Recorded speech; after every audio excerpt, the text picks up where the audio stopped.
This day in Philly sports history is proud to be a part of the Clashing Conferences Sports Fan Network, where passionate fans make powerful content.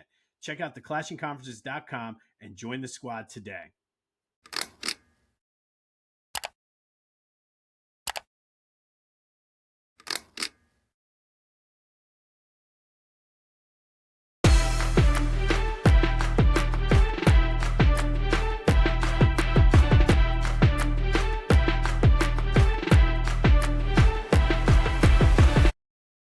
What's up, everyone? Welcome to this day in Philly sports history for August 18th, 2025. I'm your host, Jim Montgomery. Welcome to a Monday edition of the podcast. Let's get right into it. Let's rewind the weekend. Brought to you by Philly Goat. Go to phillygoat.com. Use the promo code Jim Montgomery to take 10% off of your order. And after this weekend, Philly Goat does have you covered with some good shirts. So go check them out, phillygoat.com. Use the promo code Jim Montgomery to take 10% off of your order. Not the best weekend for our teams. I guess let's start with the baseball team. They did win 2 out of 3 against the Nationals, but it wasn't pretty. It wasn't fun. It wasn't enjoyable. Friday night, they won 6-2. Schwarber and Harper both went deep, but that was overshadowed by Johan Duran getting hit in the foot with a line drive, not being able to put any weight on his foot, being taken off on the bullpen cart from the Nationals, which I didn't even know they still had bullpen carts. X-rays are negative, and he did come in and pitch on Sunday. Zach Wheeler was okay, pitched 5 innings. However, the big news was the blood clot in his shoulder. And truthfully, at this point, all of the stuff on the field is irrelevant at this point, or secondary. Just want to wish Zach a speedy recovery, a healthy recovery. Blood clots are no joke. And truthfully, thankfully, they were able to catch it and everything. There should be more information about that coming out today, but wish him the best. And then Saturday, not sure if the news about Zach, which, it's a very humanly possible, but 2-0, they lose on Saturday. The offense couldn't get much going. Taijuan Walker was solid again, though. I did it last week, and I'll continue to do it and apologize. And please forgive me, Taijuan, for just not believing in you. And then yesterday was supposed to be like, all right, let's rally around, get things, celebrate and rally around our star pitcher. Aaron Nola was coming back. Alec Bohm was back in the lineup. Started off well, 6-0. Nola was cruising through 2 innings, and then Nola'd, except for the fact he didn't give up a home run, but did not look good. Somehow the Phillies did come back and pull it out 11-9. They got just enough offense to do it. I guess you could say they battled back. It would have been very easy at the end of a 10-game road trip once Washington came back and tied it up to sort of fold, but they did get it together. But just a rough weekend for the Phils. Rough weekend. Lots of things to say about this. I guess first and foremost, like I said, Zach Wheeler, wish him the best. Hope that he has a healthy recovery. Not even thinking about at this point. I know he's on the 15-day IL, but likely will be done for the season. We'll see what happens, but wish him the best. Now, going back to Friday night, and this is the one downfall of not doing weekend shows anymore. I've been sitting on this for a while. The fact that there are, or I shouldn't say a while, all weekend, but the fact that there were and are people out there that blamed Rob Thompson for putting Johan Duran out in a 4-run game, and that's why essentially blaming him for Duran getting hit in the foot and having to be taken out of the game. You guys are all idiots. Absolute morons. Dude hadn't pitched since Sunday. You saw yesterday what happens with this bullpen sometimes. So do you feel that comfortable with a 4-run lead? It makes sense to put him in. In an interview, he even said he feels he loses his control if he doesn't pitch consistently and regularly. So you put him in a 4-run game. Who else are you going to bring in? Lazar? Romano?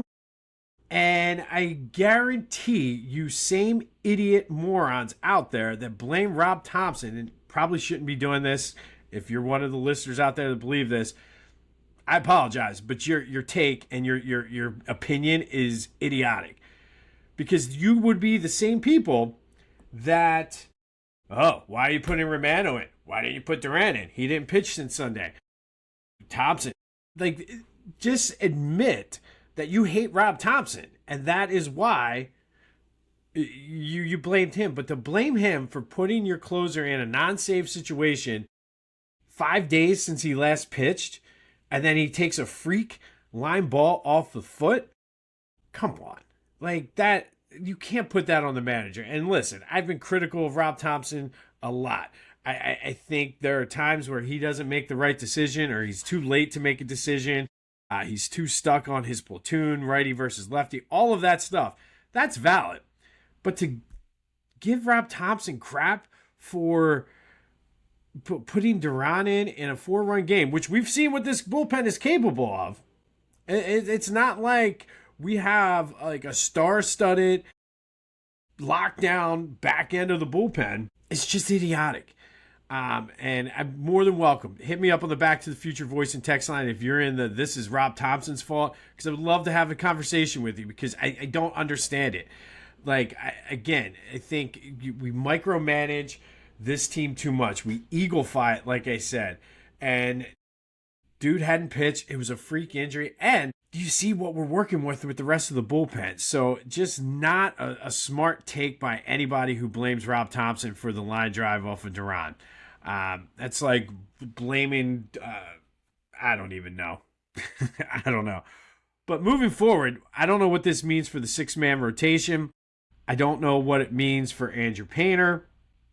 I don't know. Maybe they rally around Zach Wheeler, but lots of question marks coming up for this team. Alec Boehm did come back yesterday and hit a home run. Looked pretty good. So that is a positive to take, but we'll see what happens. Now, I will say this, and it certainly is going to be harder without Zach Wheeler, but I'm still confident enough in this team, and just because of the way the rest of the National League is, there's not a dominant team. Milwaukee's playing great right now, but they'll lose eventually. Maybe they're peaking too soon. The Phillies are right there in it. And as it always was, yes, it hurts losing Zach Wheeler, but I'm confident enough in this pitching staff that they'll be fine. It's always come down to the bats. And we saw this weekend, the 3 games against the Nationals, it was a microcosm of this team. Couldn't do anything on Saturday, and then you come out and explode for 11 runs on Sunday. Granted, it's against the Nationals. They should have taken 2 out of 3. The road trip, they went 6-4. Okay. But it has always been and always will be with this team, the hitting. So, yes, it's very unfortunate we lose Zach Wheeler. You're not going to be able to replace that. And I hope Christopher Sanchez doesn't go out there and try to be Zach Wheeler. I hope he just goes out there and is Christopher Sanchez. But it's always going to come down to the bats with this team. So Bryce Harper, Schwarber, Turner, Boehm, Stott, Nick, JT, ball's in your court. What are you going to do? They're back at it tonight against the Mariners down at Citizens Bank Park. They're back home. Rangers on the mound today. I'd like to see Ranger come out and have a solid start. That would go a long way in helping to calm some of my anxiety about this team. But let me know your thoughts on the Phils on the Back to the Future voice and text line 267-495-8531. And if you do blame Rob Thompson for Duran getting hit in the foot, let me know why. And keep it focused on just that, not, oh, Rob Thompson's an idiot. No, why is that particular incident Rob Thompson's fault? Let me know. All right, news was not much better for the Eagles on Saturday. Didn't look good. essentially was a continuation of the joint practices that they had with the Browns all week. Offense didn't look good. Jahad Campbell still continues to impress. Drew Makuba had himself a day, got himself back into the mix as far as getting possibly one of those starting safety positions, because Sidney Brown didn't look that good as well. 22-13. I still don't know if it's time to be concerned, because at the end of the day, we really are talking about practice. But we'll see. They're back on the field this week, gearing up for the final preseason game. I believe it's Thursday night. I should have checked on that. I was just so disgusted with the performance, but took the kids down, had a good time. It was hot. One thing I noticed, and this is not a knock because I get it, because it's football and being there on game days, we don't do this. There's not a lot of kid-friendly things to do at Lincoln Financial Field. I feel like for a preseason game, they should have like the Pepsi Plaza kind of set up with different things for kids, but wasn't much for them to do, but still fun was had. And Howie Roseman making another Howie move, traded with the Houston Texans for John Mechie, wide receiver, good pedigree, comes from Alabama, is pretty fast, and a fifth round pick, and received traded Harrison Bryant and a fifth round pick for John Mechie and a sixth round pick. Bryant likely was going to get cut anyway. Mechie provides depth with his speed, might be able to get in there and return some punts and not necessarily rely on Cooper DeJean to do that. But rooting for a guy like Mechie, because he had leukemia at the beginning of his career, had to sit out, and hopefully he's able to rejuvenate himself here. But again, this is what Howie Roseman does at this time. It's a low risk, high reward. You traded somebody you likely were going to cut anyway and swapped some late second day picks. So I like this move. Anxious to see what he can do. I would not be surprised, like I said, to see him on special teams. But he does kind of provide that speed that can take the top off of the defense. But we'll have more on the Eagles. And I personally am basing this on nothing but a gut feeling. I don't think Howie's done yet. I think there's more to come, so stay tuned for that.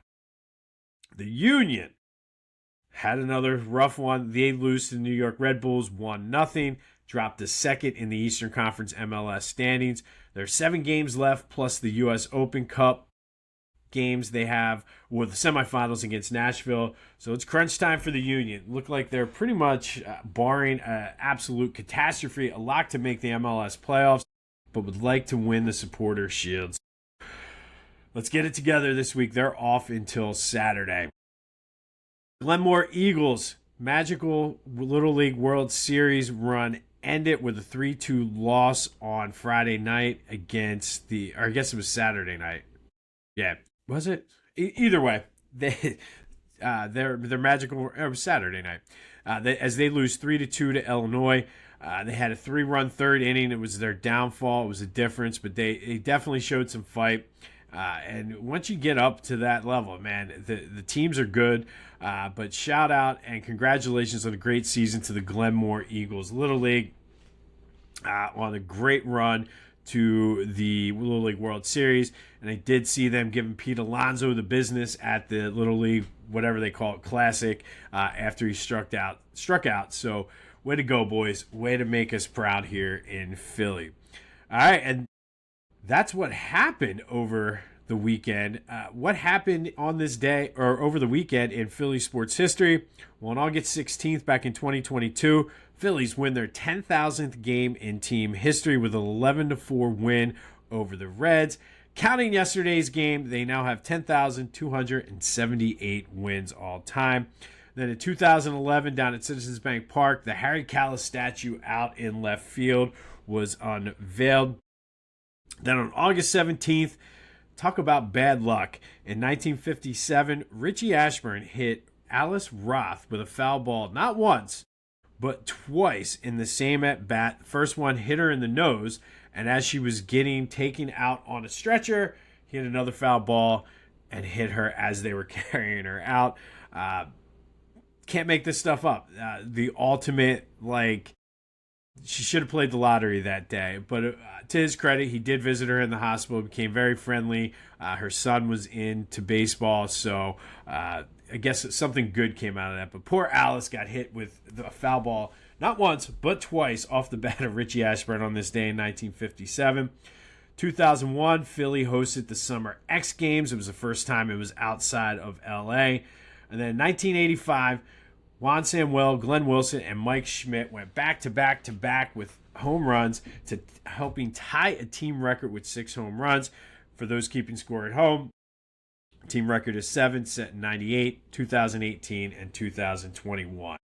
And that's Rewind the Weekend. Rewind. I'll get it. I'm just so... That is Rewind the Weekend, brought to you by Philly Goat. Go to phillygoat.com. Use the promo code Jim Montgomery to take 10% off your order. I didn't sleep well last night. Today's the first day of school back for my teachers, so I get the same nerves and anxiety even in year 21 as I always do before the first day of school. So that's why I'm stumbling over my words. Not enough coffee in the house today. All right, let's do some housekeeping.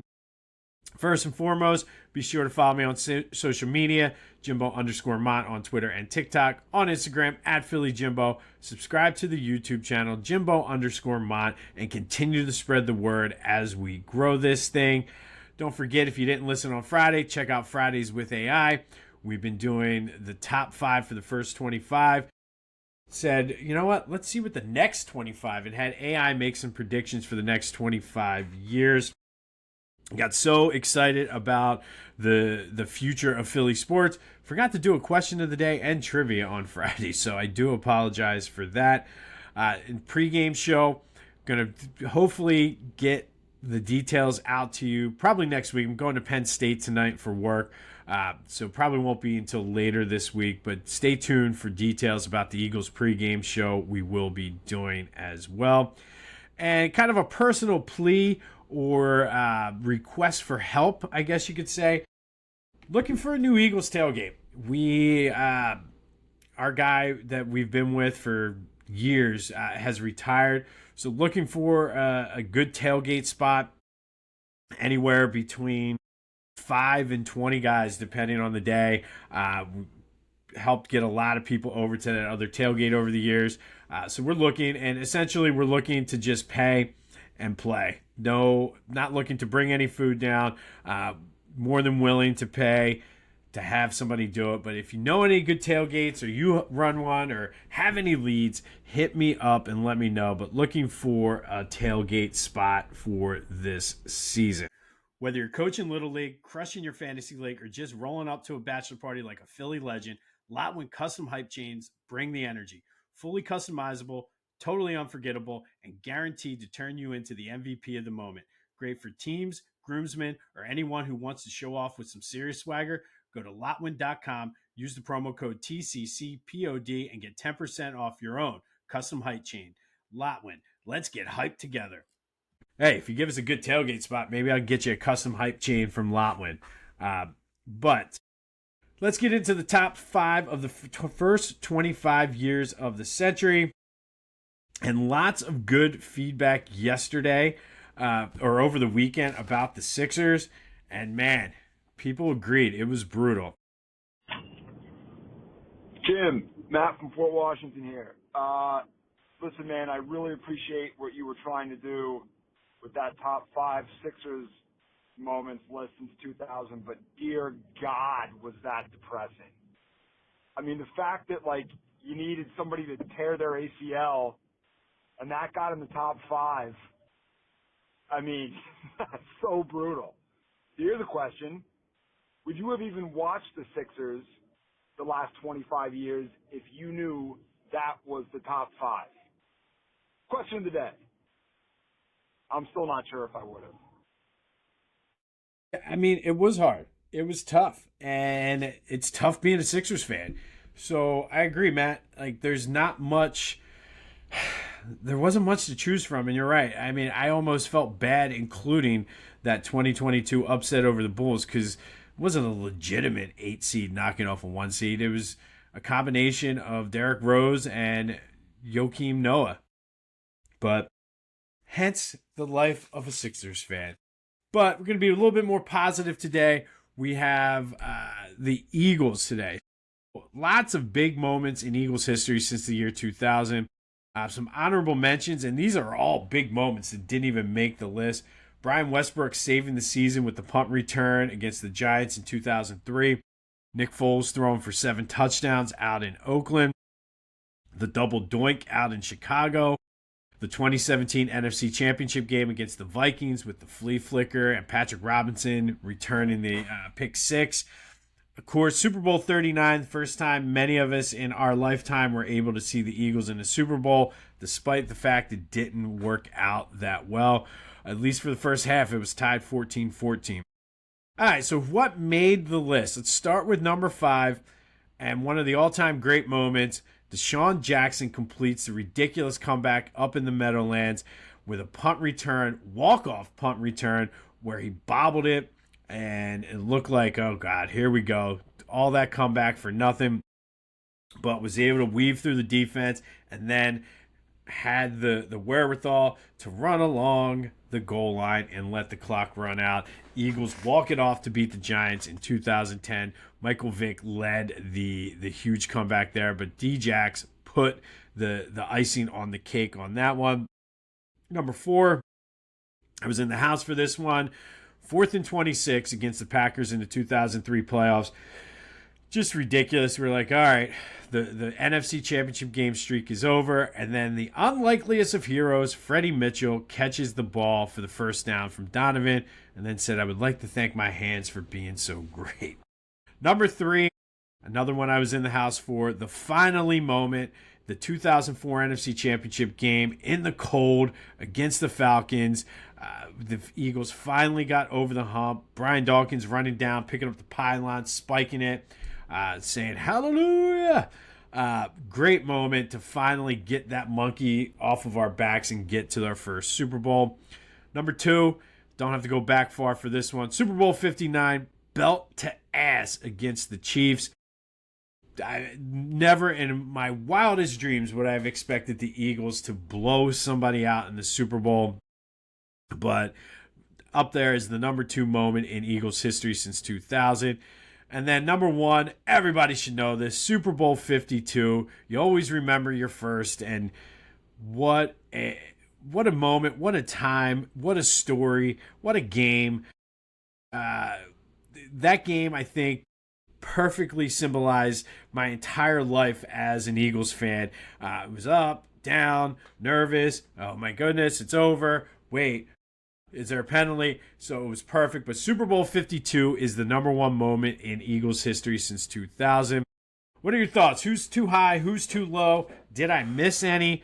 Hit me up either on the Discord channel, which is the first link in the description, the Back to the Future voice and text line, or any of my social media. But let me know your thoughts on the Eagles' top moments since 2000. And on July 18th, we're going to proclaim this to be Mike Lieberthal Day. First, in 1997, the Phillies beat the Giants 12-3. Newly acquired Billy McMullen, he came over in the Darren Dalton trade, was down at AAA, and then got the call up when Greg Jeffries had, I believe, some hamstring soreness. But he made the most of his first start, going 3 for 5, including a grand slam.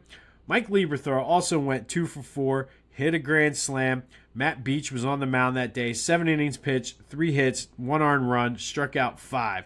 Now, Lieberthal and McMillan, it was the second time in team history that they hit 2 grand slams in one game. The last time it was in 1921. It has happened 3 times since 1997. 2003, Jason Michaels and Tomas Perez did it. 2009, Ryan Howard and Raul Ibanez did it. And in 2018, Mikel Franco and Aaron Altair, there's a blast from the past, did it.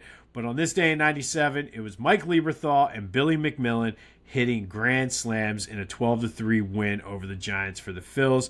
And then 9 years later, in 2006, Phillies lose to the Nationals, but Mike Lieberthal had himself a day, hit a homer, a double, 3 RBI, threw out 2 runners on the bases as he was playing his 1,125th game as a catcher for the Phillies, setting the team record, passing Red Duan. and it still is the team record today.